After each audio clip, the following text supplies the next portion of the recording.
What's going on, everyone? In this video today, we're going to do a powerlifting news update so you can stay on top of everything that's going on in the world of powerlifting. So as always, let's get right into the video.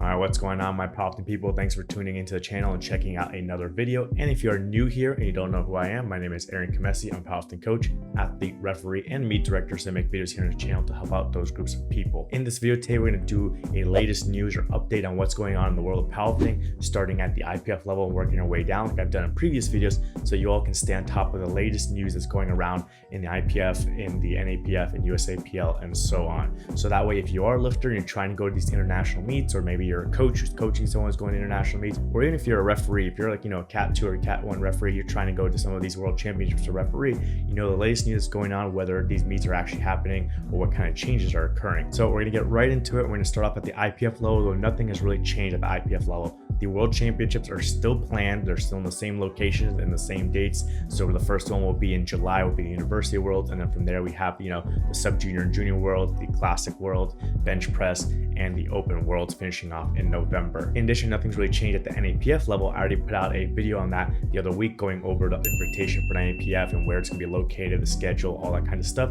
So you can check out that video. I have it down in the description below, and I have the card for it above. All right, so now let's get down to the USAPL level. And they already said in the February newsletter, if you didn't read it, that they're not going to be sending a national team to the University Worlds. So that was already information that was out there, but I didn't put in a video yet. So if you didn't already know, they're not going to be sending a team to the University Worlds, even though as of now the University World Championships is happening and other countries may be sending teams there. And then on top of that, the latest news that just went out from USAPL to the national team coaches and the public, to everyone, is that they're not going to be sending the sub junior or the junior teams to the equip side or the classic side. So the sub junior and junior worlds is its own separate championship. It's an equip championship, so USAPL will not be sending a team there. And then for the classic side, it's part of the classic worlds. They already pulled out the masters, but the classic worlds was supposed to still have the sub juniors, the juniors, and the open in Belarus. So USAPL is not sending a sub junior or junior team for that championship. So if you are a sub junior or junior lifter, or maybe a coach for one, and you're hoping to go to Romania for the equip side or Belarus for the classic side, unfortunately USAPL is not going to send a team. So if you are part of USAPL, you're not going to be able to go, and they're going to be citing different reasons as far as COVID and having to quarantine, and basically the risk for the youth, because you don't want to be sending a 14, 15, or 16-year-old out to Belarus and something happens and then everyone blames USAPL for it. As a note, they didn't say anything about the specific bench press world that does have the sub junior and junior age divisions in it, since that is at a later date. That's later in October versus universities in July, and then classic is a little bit before that, end of September, early October. Is they may wait to decide what they want to do with the bench worlds. As it gets closer, if things don't get better, then maybe they'll pull these sub juniors and juniors out of the bench press worlds as well, but they haven't announced anything about that yet. They're just focusing on the full power for now, because those are the earlier championships. So we do have the collegiate and junior national championships this weekend, and then in May we do have the high school and teen championships. So for those lifters competing at those national championships, if you want to go to international meet, you have to wait and see if you want to do the bench press side, if they're going to be doing the bench press world with a sub junior junior team. And the other option is that NAPF. So like I said, I did a video on this before. The NAPF does have sub junior and junior age divisions in it. In addition, they added the first time NAPF University Cup in there, which is another opportunity for the university kids, and that is going to be in Orlando, Florida. So as of now, USAPL is going to be fielding teams for that. So as a sub junior and junior, that is your option for international competition, breaking world records, and all that kind of stuff. All right, and then the other piece of news regarding national teams is that the team fee for everyone is going to increase for USAPL, and that price is now going to be $495. So what makes up the $495 is the team fee as well as the anti-doping fee, and the anti-doping fee is what has increased recently because the IPF is pushing for USAPL to do third-party testing, whereas normally we do our own drug testing. So if anyone who has been drug tested before has done the drug testing, at local meet, referees are doing the drug testing, and for out of competition, the referees, the state chair, someone's going out there and doing the out of competition testing on the lifters and then sending it to labs, whether it is a WADA approved lab or a non-WADA approved lab. The referees and USAPL members are doing it. So those are the two issues IPF had, is the non-WADA approved labs as well as the basically USAPL members doing the drug testing on the USAPL members. So because now we are going into the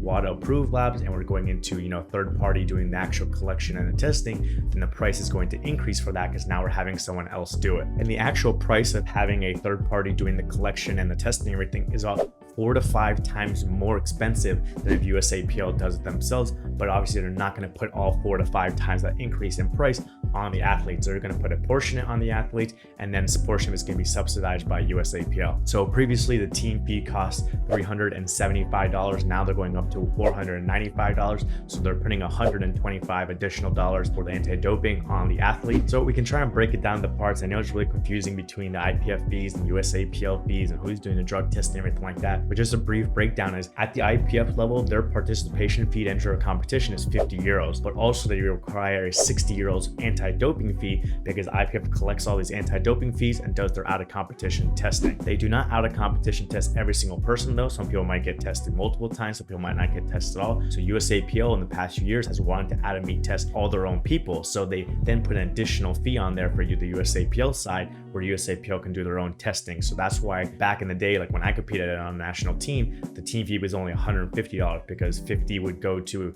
participation. Back then actually it was 50 for anti-doping, and then the rest was just a conversion from US to euros plus administrative fees for USAPL to do everything and submit the rosters. Then they increased it to that $375 team fee so they can use that additional $225 to go out there and out of competition test every single USAPL lifter is going to a national team, going to international competition, so that they didn't have to worry about someone failing their drug test at international competition and then getting hit with a 1,000 or 200 euro fine for that. So they'd rather spend that money beforehand to avoid that fine and collecting failures on international level, which then can also lead to suspension of the entire federation from international competition. So now the price of the out of competition testing is increasing again because now we're going to a third party testing. So that's why the price now increased further from $375 to $495, so that additional $125 can go towards the out of competition testing USAPL is doing on their own athletes, so they don't go to the international competitions and possibly get a failure. So now if you break down that $495, you can look at it as from your $495, 50 euros is going to participation for the IPF,